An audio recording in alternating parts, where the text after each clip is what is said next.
one of the biggest sacred cows of all is go to school. And many people think I'm anti-school. That is not true.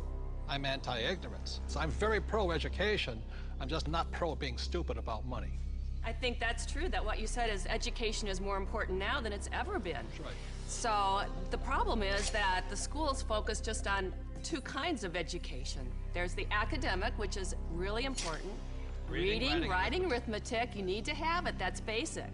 And the second type of education they give is the professional kind of education. So if you want to be a lawyer or an accountant or a teacher, then you need to go to school and get those certifications. But the one kind of education that's lacking severely in the school system as it stands is financial education. Time out. An important part of financial education is having a financial statement, which is an income statement and a balance sheet.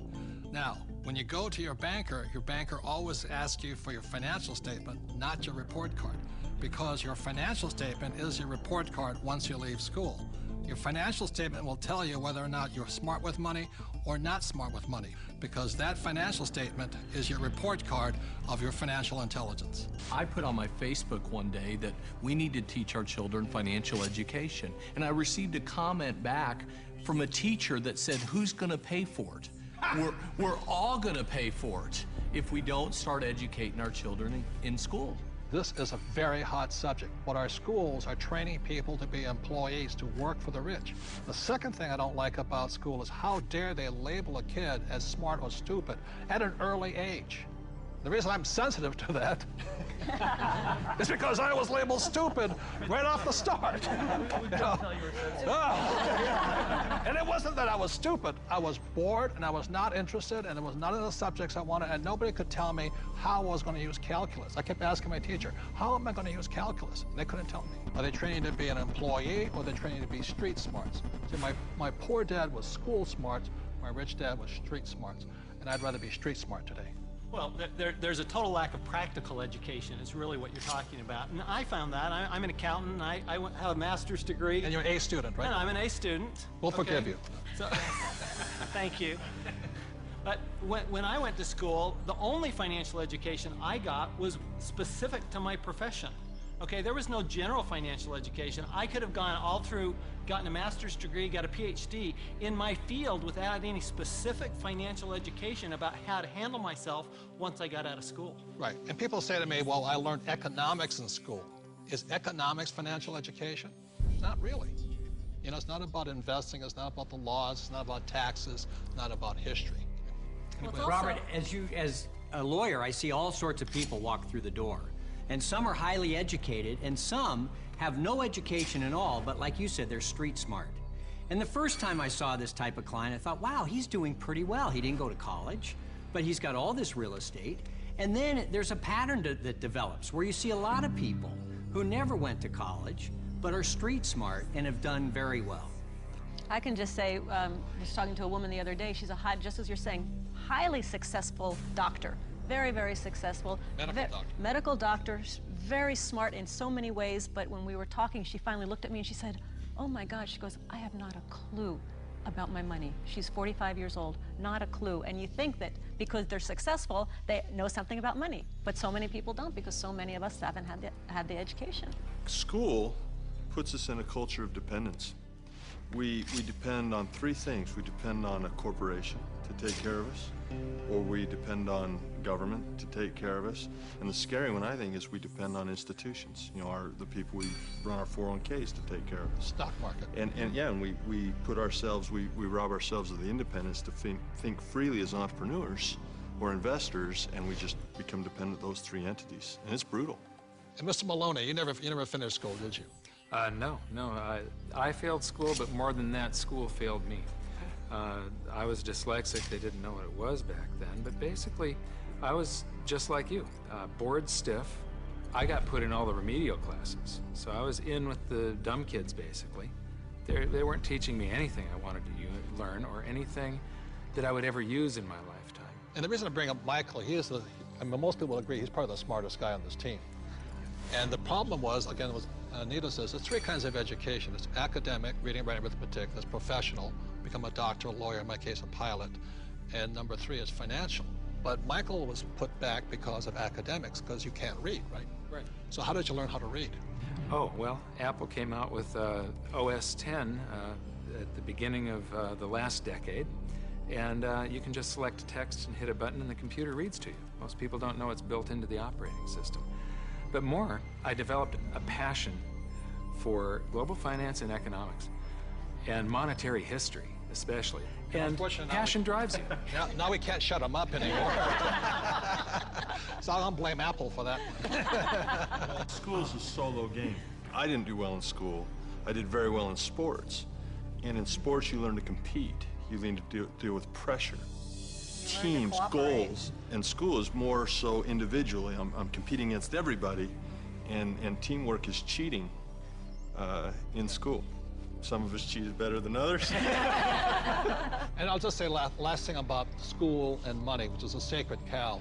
One of the things that really upsets me about schools and money is this. In America, schools are based upon real estate tax. In other words, if you come from a rich neighborhood, the real estate tax pays for better schools. If you're from a poor neighborhood, you get less money. So anytime somebody tells me schooling is about being fair, that is, when I look at the numbers side of it, is if you're poor, you're getting the worst possible education. And to me, that is cruelty. So how does a person learn about money? How does a person increase their financial intelligence? This diagram, called the cone of learning, provides some interesting clues. The cone of learning was created by an educational researcher named Mr. Dale in 1969. And what he found is that the worst way to learn is by reading or listening to lecture. And the best way to learn is at the top, which is simulations or games, and then doing the real thing. The interesting thing is my poor dad, who was good at school, thought that reading and lecture was the best way to learn. My rich dad taught me to be a rich man at the top of the cone. He taught me using the game of Monopoly. You know, 4 greenhouses, 1 red hotel. 4 greenhouses, 1 red hotel. And then we went out and did the real thing. So one of the ways, if you want to learn without much risk, is by simulations, play games. The reason my wife and I created the cash flow game was so that you could play and learn physically, mentally, emotionally, but make a lot of mistakes with playing money. So how many people in this room have made financial mistakes? You know, the only thing we were ever taught was maybe how to balance a checkbook, how to have a savings account, those basics. Financial education is like learning another language. You know, when you learn real estate, it's a different language than stocks. It's a different than entrepreneurship or commodities, oil or gold. I say this all the time in Mexico. If you learn English, you can do business with the whole world. When you learn to speak the language of money, it opens up a whole new world. And unfortunately, in our school systems, we don't teach the language of money. We teach people the language of becoming a doctor, lawyer, or an employee. And the next sacred cow is get a job, or go to school and get a job. Now, the problem with getting a job is, who do you think pays the most taxes? The owner of the business or the worker? To that, I'll turn to my accountant here, Tom. Well, it's clearly the employee who's paying the most taxes. And you know, I started as an employee right out of school, and I was paying high taxes. Even though my job is to reduce taxes, I was paying high taxes. And then I started, I know, ironic, isn't it?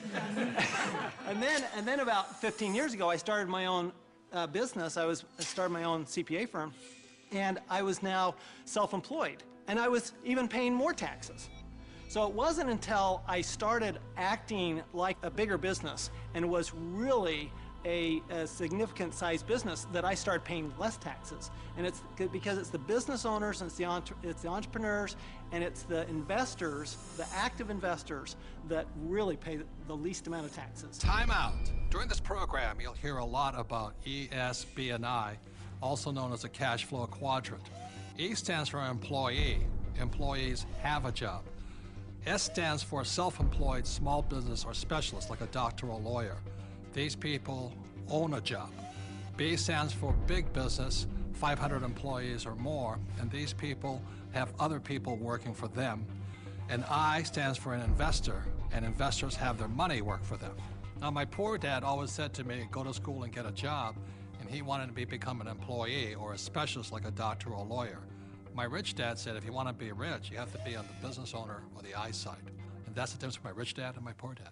If you look at the cash flow quadrant, you have the E, S, B, and I. The people that go to school are on the E and the S side. The S stands for specialists like a doctor or a lawyer, and E's are employees. But doctors and lawyers pay the highest taxes, right? Oh, by far. It's those people that are self-employed, because not only are they paying the highest income taxes, they also get the privilege of paying Social Security taxes and Medicare taxes on everything they earn. So they're paying extra taxes just to be in that S quadrant. Right, so when you go to school, again, there's academic and professional. You go to school, and my mother wanted me to be a doctor. If I had followed in that footsteps, I'd be paying the highest tax possible. And they make a lot of money, but they pay the highest percentage in taxes. So that's why this relates back to go to school. That's right, and they actually have the fewest options of reducing their taxes. The tax laws are really geared towards those people who are creating jobs. You know, and those are the entrepreneurs, those people who are creating housing and, you know, building real estate, because that's, the government understands, that's what we need. You know, we want the private sector to do that, and so we're rewarded for doing what the government wants us to do. And that's really all the tax law is. It's a system of rewards for people doing what the government wants you to do. Plus, you know, the other part of it too is this whole idea of getting a job. There was some kind of a myth out there that goes with get the job, get a safe, secure job. And so that by getting a job, somehow you're going to be taken care of for the rest of your life. And all you got to do is pick up any paper to see how many tens of thousands of people are losing their jobs. There are no safe, secure jobs. And now we're competing with India and Asia for jobs that were sacred to America at one point in time. So this whole idea of having a job that was secure is probably the most insecure thing you could be doing right now. The idea of a secure job is an industrial age idea. Exactly. The only option is put into your head is go get a job. And I wasn't around. Brainwashing. Yeah, I wasn't around entrepreneurs. I wasn't around business owners growing up. I was around employees.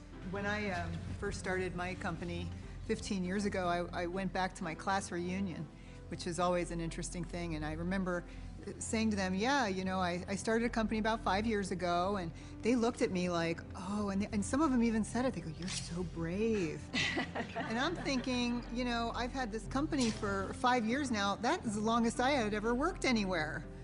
See, without financial education, you have to get a job. What's tragic today is so many people losing their jobs. They go back to school to get another job, but they're now competing with their kids. You know, that's insanity. So we're not saying jobs are bad. We're just saying as entrepreneurs, our job is to create jobs. The government doesn't really create jobs. They need more entrepreneurs. I didn't even know there was another option growing up. I didn't know there was another option. I didn't know. I thought all you could do was get a job.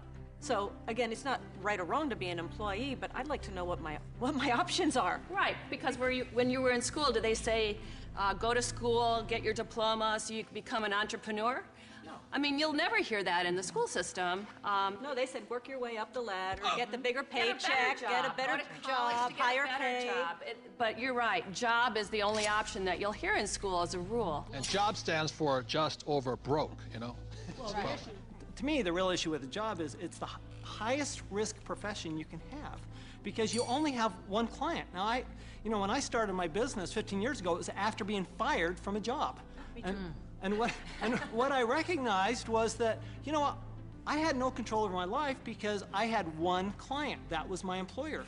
Whereas now I have hundreds and thousands of clients. One client fires me, it's not the end of the world.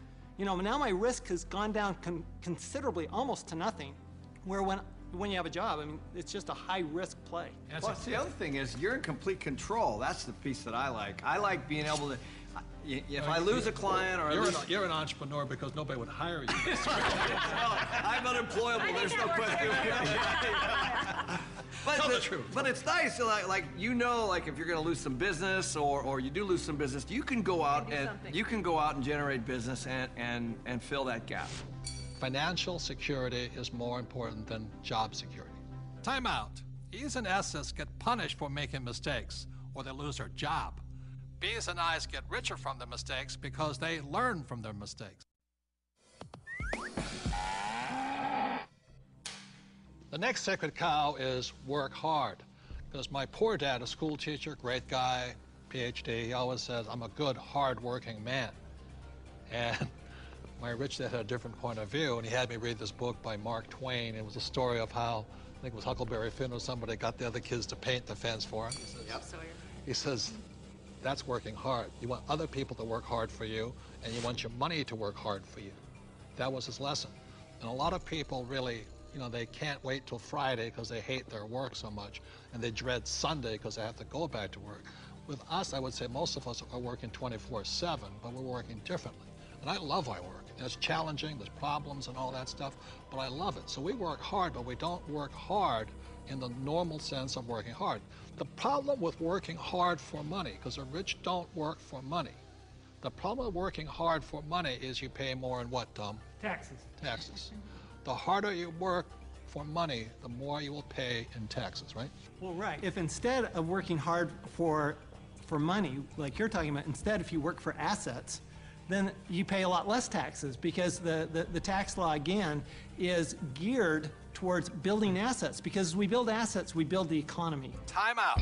The big difference between E's and S's and B's and I's, E's and S's focus on the income statement, and B's and I's focus on the asset column. My rich dad simply said to me, he says, assets put money in your pocket whether you work or not, and liabilities take money from your pocket.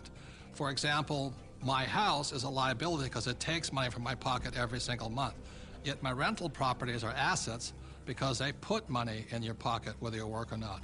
One of the reasons so many people are struggling financially today is they're buying liabilities they think are assets. As we build assets, the economy grows, and the employees get benefits also, because now we have more jobs for more employees. But on Michael's side, why are people working so hard is because the Fed's also working hard printing money, right? Yeah, people. I've got friends that just say I need to get more hours, or I need to get a second job or something like that.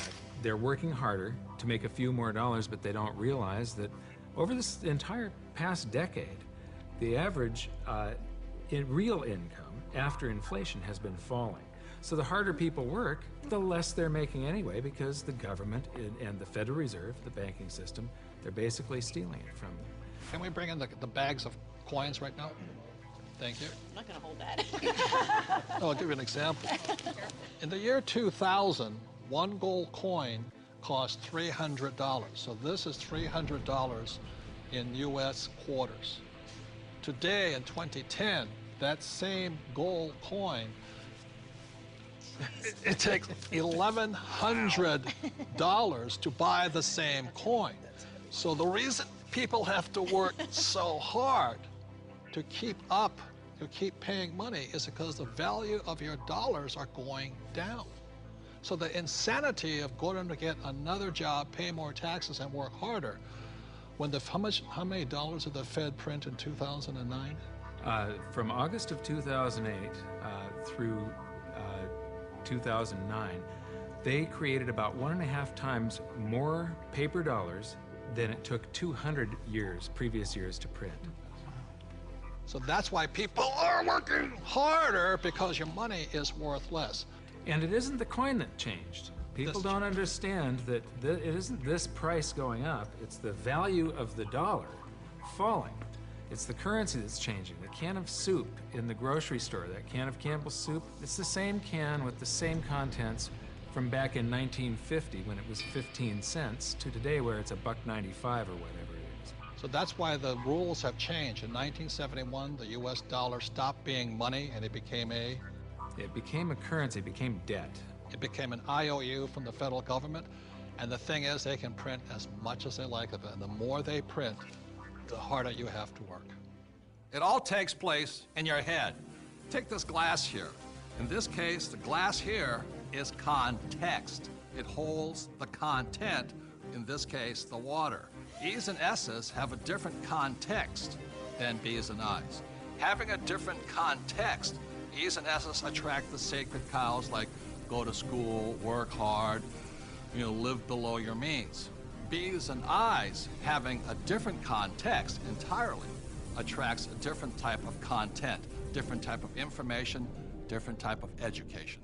Money is created out of your head. If you're a true B and I, you're not concerned. It's because just like the Fed, we can print our own money. And now we're going to the sacred cow of save money. And in 1971, President Nixon took the dollar off the gold standard, basically took the world off the gold standard, and money was no longer money. So people are no longer saving money. So just to reiterate again, this is $300, what an ounce of gold was worth in the year 2000. So Kim, lift that. Okay. All right, and so this here is 1 ounce of gold in the year 2010, and it's now $1,100. Ugh, and this is why people are working so hard. I can do it. I can do it. Yes, I can do it. Barely. So the big reason I've said in my books for years that savers were losers is very simply because in 1971, the dollar stopped being money. It became debt. Right, Mike? Yeah, the rules all changed in '71. Before then, somebody, when they became working age, they could expect to put away 10% a year, and by the time they got into their 60s, they could retire on their savings account and expect to live off that interest. And in '71, everything changed, and they started creating currency on a massive scale. Worldwide. Ever since then, worldwide. And that is what causes inflation and the loss of purchasing power. So people thinking that they can retire, you know, back in the 50s, if you got $100,000 or $50,000, you could retire on that, you know.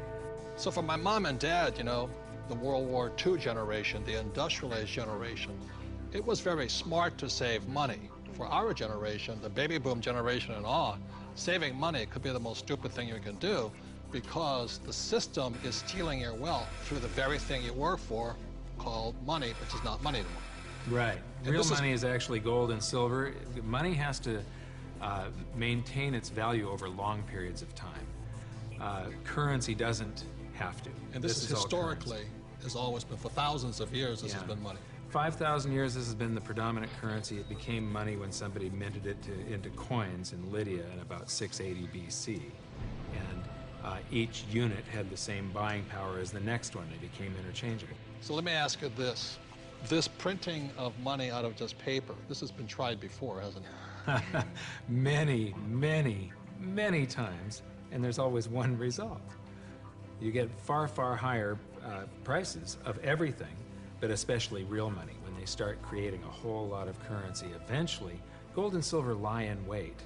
And then when the public senses this inflation of retail prices that is caused by inflation of the quantity of currency in circulation, they rush back toward gold and silver, and they have for 5,000 years. So name some governments that have attempted to print money. The Weimar Republic.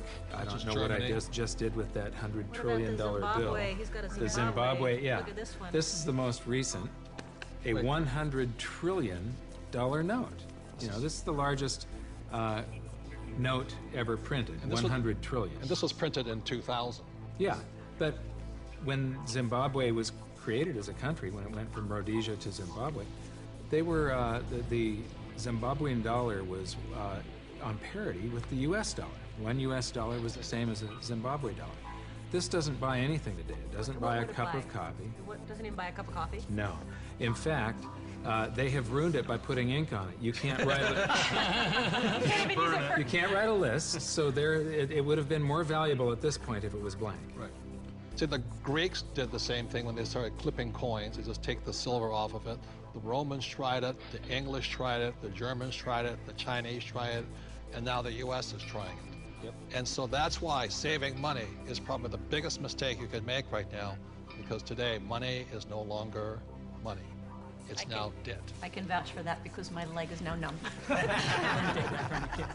So all currencies throughout the world are in trouble, the same way this Zimbabwe dollar is in trouble. And that's the problem with saving money.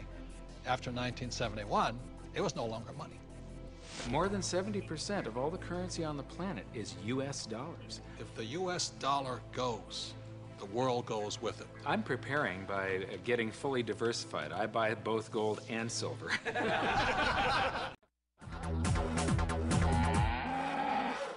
It's no secret that the California housing bubble has popped with hardships spread wide.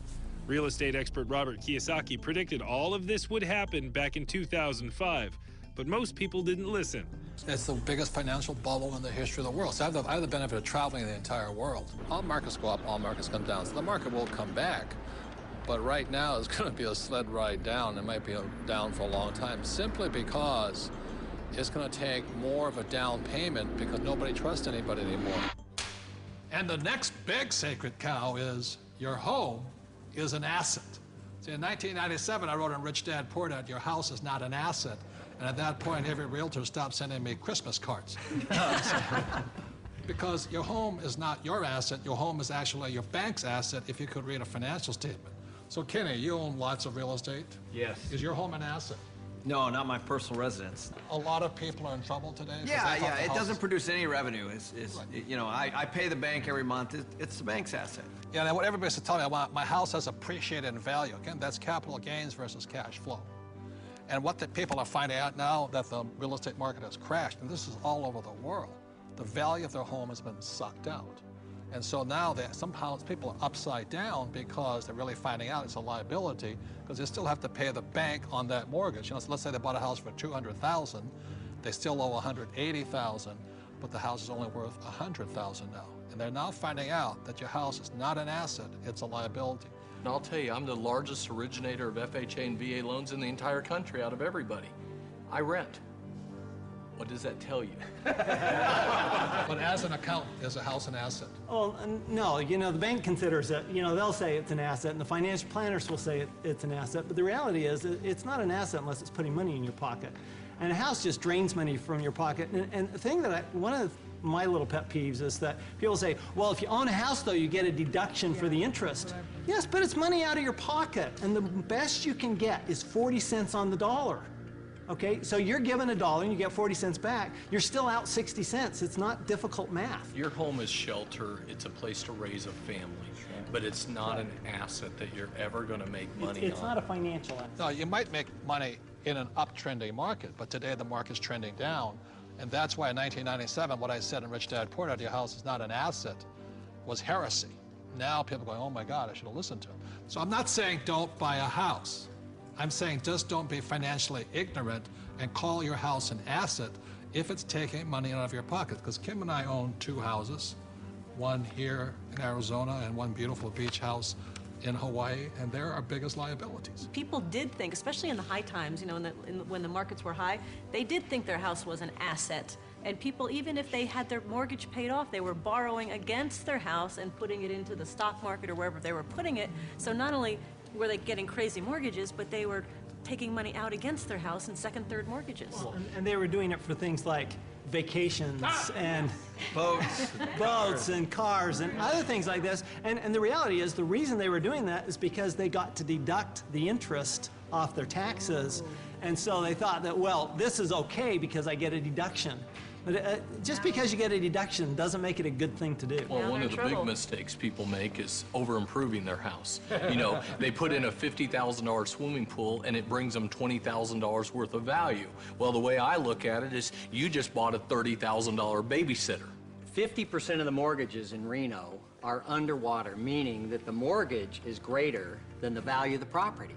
All right, and this affects the whole community because people aren't able to sell their homes and move to a place where they can get a better job.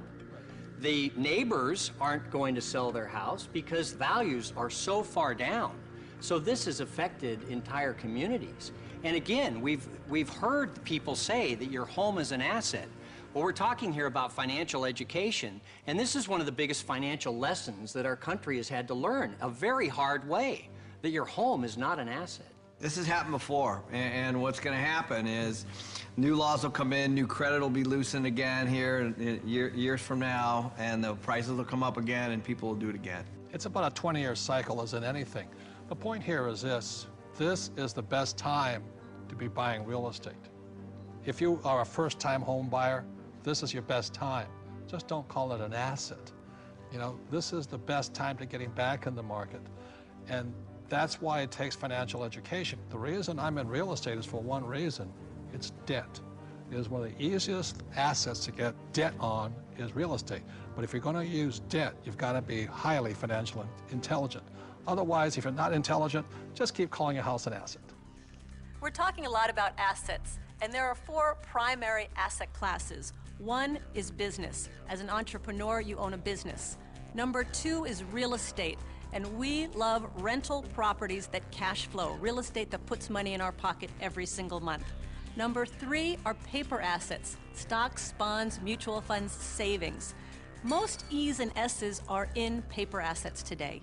And number 4 are commodities, gold, silver, precious metals, oil and gas. For Robert and I, we're in business. We're in real estate. We own hundreds of properties in real estate. We have paper assets and we have commodities. So for us, when we talk about diversification, we're in all 4 asset classes. Now we're going to shoot one of the more evil of all the sacred cows. Evil for most people. Get out of debt. A lot of people are saying, cut up your credit cards. I think that's really ridiculous because the credit card's not the problem. In fact, I love my credit cards. I don't know how anybody could get along today without a credit card. But the credit card isn't the problem. It's lack of financial education is the problem. The entire currency supply, all of the dollars in existence, require debt. You can't have a dollar without debt. A dollar is just an IOU. It's borrowed into existence either by the government creating a bond which promises to pay interest, you've got to pay out of future taxes, or people create currency by taking out a loan at the bank, fractional reserve lending. Every month there's a payment due on those dollars that you created. Right, and this credit card is a fast way of creating money because there's really no money in this card. See, let's say I go to the store, there's no money in it, and I charge $100. Like magic, $100 is created and it flows into the economy. That's why debt is good. But when you abuse this, that's when we get in trouble. So I think, Mr. Rodney here, you see the horror stories of bad debt, don't you? Yeah, I've seen people walk into my office that make $150,000 a year, but they have $250,000 in credit card debt. Let's face it, we live in a credit society, and you do have to have credit. And we have to learn how to survive and thrive in our credit economy that we are. But, people are walking in, and they have this bad debt. They're asking, what do we do with it? Well, number one, you try to pay off the bad debt so you can invest in good debt, which would be real estate. And we love debt, don't we? Yeah, we have a lot of debt. Our real estate that we own is all basically financed with our tenants. So that's what I consider to be good debt. So when we get real estate, we get proper leverage, and it's paid by all the residents that live in all of our projects. Well, and it's not just real estate. Business is the same way. We have good debt in business as well, so that the business is paying. We have debt in our business. That's how we grow, and it's the cash flow from the business that's able to pay the debt, and the debt creates more cash flow. Time out. Capital gains versus cash flow. See, in my opinion, 90% of the people invest for capital gains. That's why they say, well, my stock price went up or my house went up in value. That's capital gains. People like myself understand cash flow. In other words, I want a steady paycheck every single month. For example, my apartment house, every month it puts cash flow in my pocket. So if you want to be rich, you have to know the difference between capital gains and cash flow. Capital gains is technically gambling. You're hoping something will change. Cash flow is more guaranteed. I want that income every month. So very intelligent investors invest for both capital gains and cash flow. People say, I like real estate. I don't really like real estate. I just love debt because it's so easy to get a loan on real estate, right? Well, here, I like the analogy that you use sometimes. Say if you put $1 million of cash into a mutual fund, you get whatever you get paid. But if you put $1 million of it in a down payment, for some kind of a commercial project like we have, you actually buy a $5 million project. Right. So you're actually getting a $5 million asset with $1 million versus $1 million of mutual funds.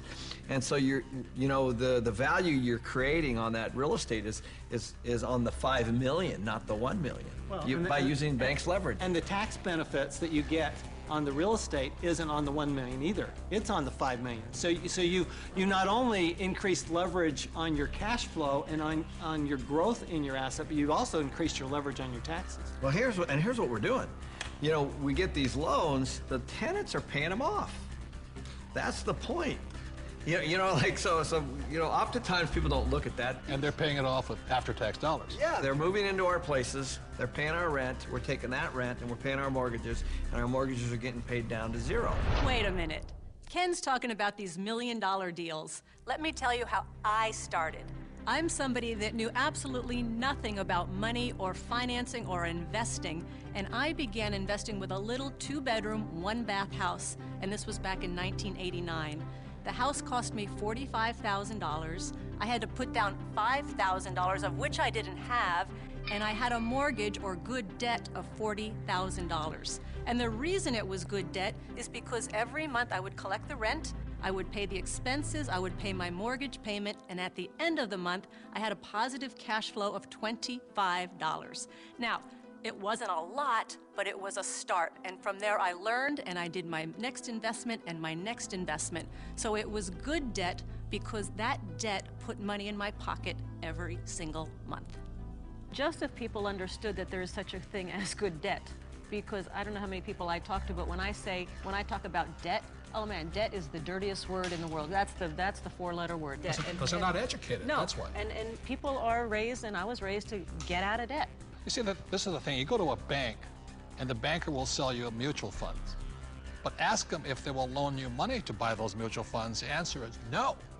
But if we go in and we say, we want to buy real estate, oh, how much do you want? It's because there's collateral. Yes. They actually have something physical. That's it. Yeah, they'll sell you mutual funds, but they won't lend you money on mutual funds. That should tell you something. That should be a quick indicator. Dear God, what are you trying to tell me? You know, and the other part about it is, too, is that borrowed money for real estate, is that after tax, pre-tax, or no tax? It's no tax. Anytime you're borrowing money, there's no tax on that money. You can use that cash. It's not taxable at all. So if somebody wants to borrow $1 million or save $1 million, it'll probably take them $2 million to save the million because tax is going to take 50% of it. Right. But I just go straight in and borrow $1 million, which they give us. It's great money. I love my banker. I'm not saying bankers are bad. They're fabulous because they give us the money. All they want is their interest. We keep all the appreciation, depreciation, amortization. We keep all of it. They're the best partners of all. So I'm not anti-bank and I'm not anti-debt. I'm anti-lack of financial education because there's good debt and there's bad debt. Your rich dad was a tough, tough, tough mentor. But, you know, I think some of the greatest mentors are tough because a really great mentor will push you to go beyond where you think you can go. And that's some of my best mentors. That's what they've done for me. Yeah, and I didn't always listen to my rich dad. I still remember I did the real estate course, you know, and I went running out in Honolulu, and I found this condo, and it was for $64,000, and it didn't cash flow, so I went to see my rich dad, and I said, but it's going to go up in value, in other words, capital gains. He says, never buy anything that goes up. It must cash flow. And I said, no, it's going to go up. And we argued and argued and argued. And this is what he said to me. He says, if you start investing for capital gains, someday you will lose big time. So I let that condo go. I didn't pay $64,000. Today it's probably worth $300,000, but I learned a lesson from my coach, my rich dad. If I had gotten into the habit of buying for capital gains, either the price of stocks going up or real estate going up, I might have been wiped out in this crisis. So that's why a coach and a mentor keeps you onto your plan. And helps you create and develop very, very good financial habits. Because if you have poor financial habits, as you're in your personal life, you're going to take those into your investment life. So one of the most important things is they will help you develop great financial habits. Because when markets go up, greed sets in, and greed makes people stupid.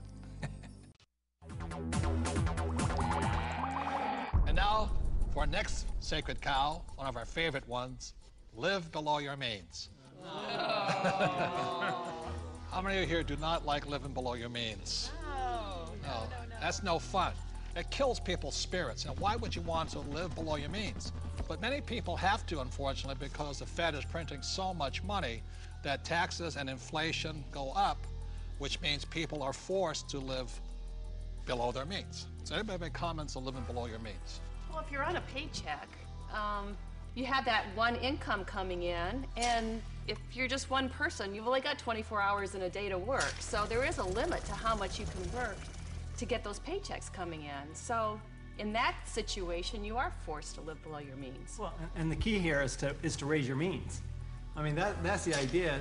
It's not that we want to, you know, be in terrible credit card debt or something like that. Instead, let's raise our means, and so that we can live the way we want to live instead of living at this poverty level. So why is it that whenever somebody looks at, some advisor looks at if you want to handle your finances, the first thing they look at is how do you cut expenses? What does a financial planner tell you? The first thing they ask you is, what do you need to live on when you retire? They never ask you, what do you want? Time out. Robert and I definitely do not believe in living below our means. When we met in 1984, we had nothing. But every year we would get together at New Year's and we would set our goals, you know, health goals and this goals. But we also had asset goals, you know, what goals were we going to add every single year. So that's why it took us only about 10 years from 1984 to 1994 to become financially free. Because we just kept adding assets every year.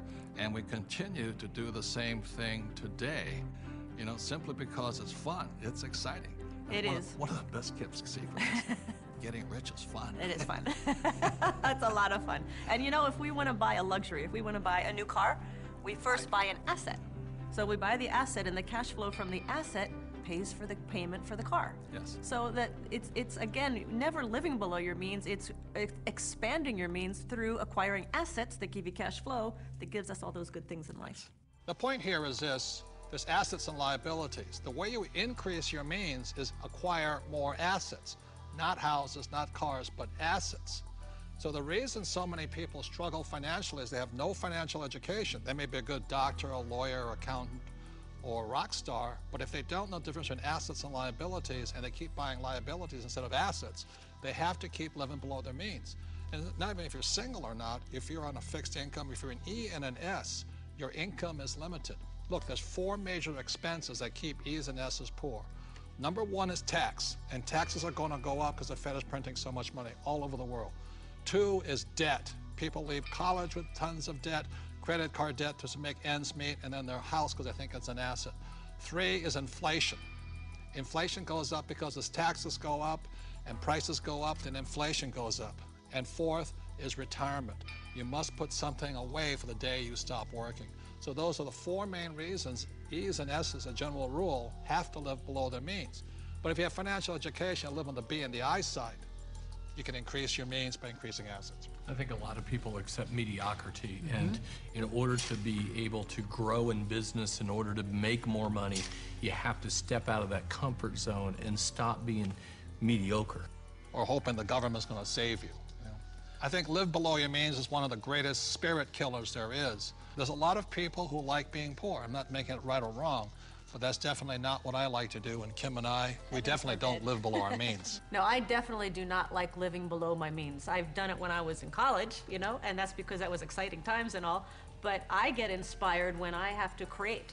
When I get put in a position where I need to create something new, not contract. I want to be bigger than I am, not less than I am. And I think people are being taught to be less than they are instead of inspiring people to be more than you are. Well, and that's the issue with the idea of a budget, right? A budget is all about cutting.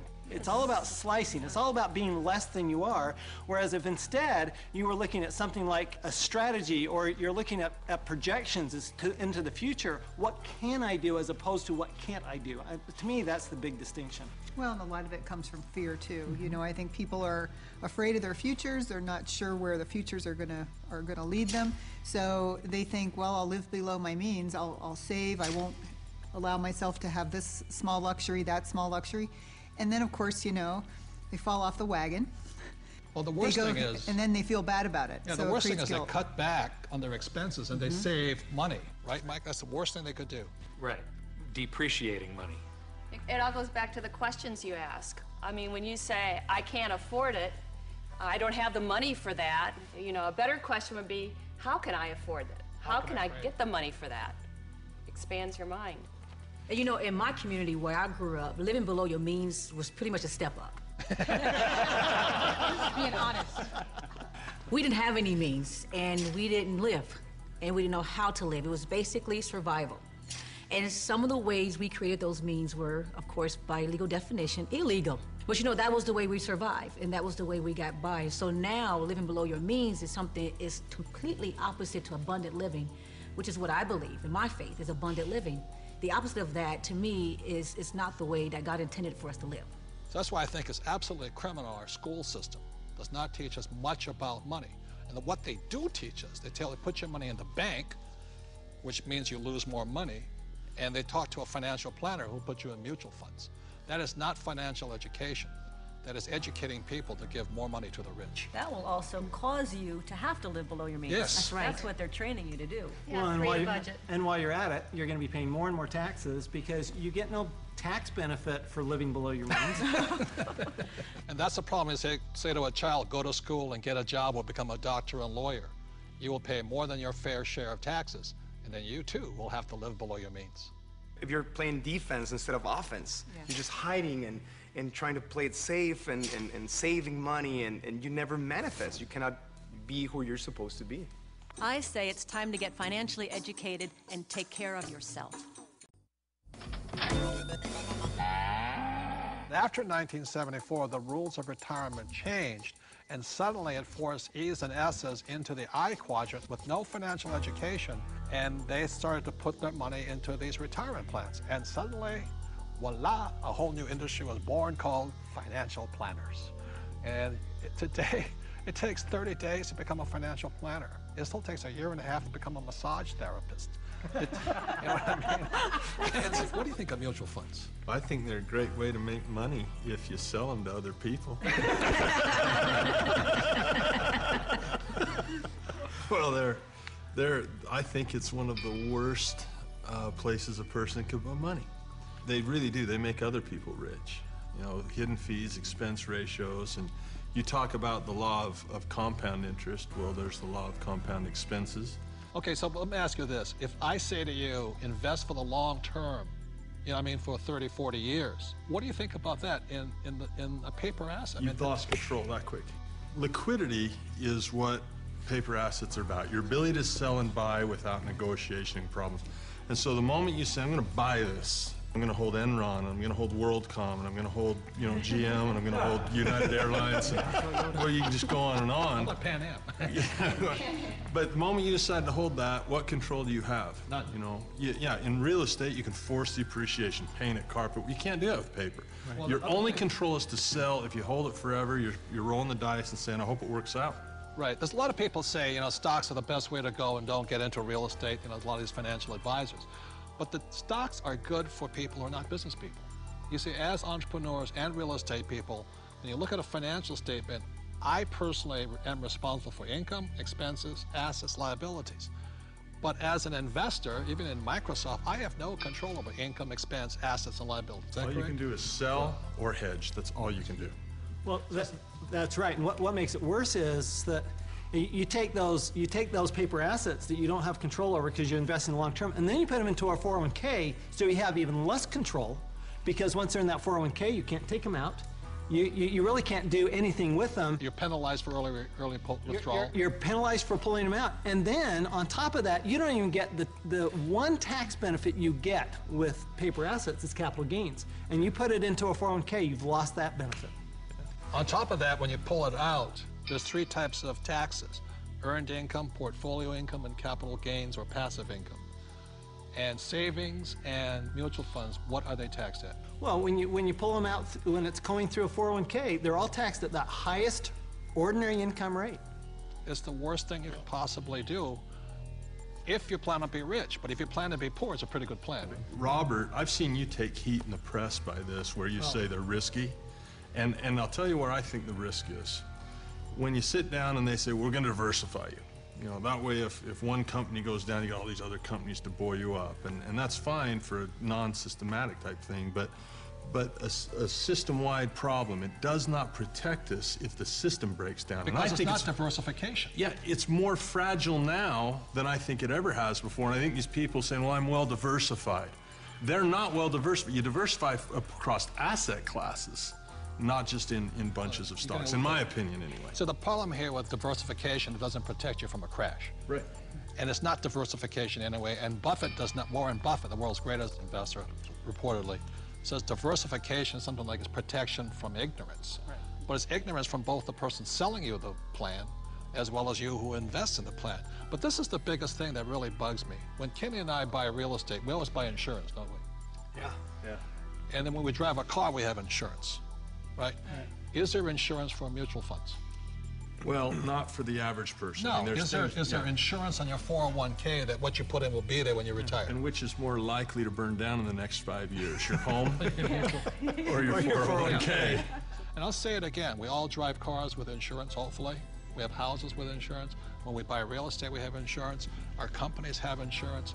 But the 401k, all these retirement plans, there's no insurance on them. So if it crashes, they lose everything, and the mutual fund companies walk away with the money. And that's a higher level of education, because most people don't know how to hedge that. Nope. They don't know how. I mean, it's possible, but if you that's what interview you the teach. average person, yeah, that's what we teach. That's what our advanced courses teach us, how to play But the average game. person, I liked what your comment said. If you poll the average person, you say, tell me the difference. This is a very basic question.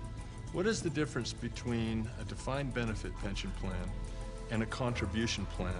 Most of the people I talk to do not know that difference, and that is not a minor thing. That is a major deal. Time out.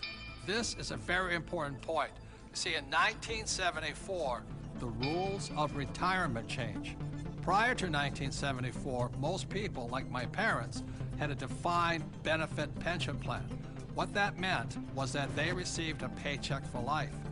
After 1974, the entire world started shifting onto a defined contribution pension plan. What you put in is all you get back. And that's why these defined contribution plans, so many people are terrified of running out of money in retirement, simply because with a defined contribution plan, you can lose everything in the market crash, or you can run out of money before you die.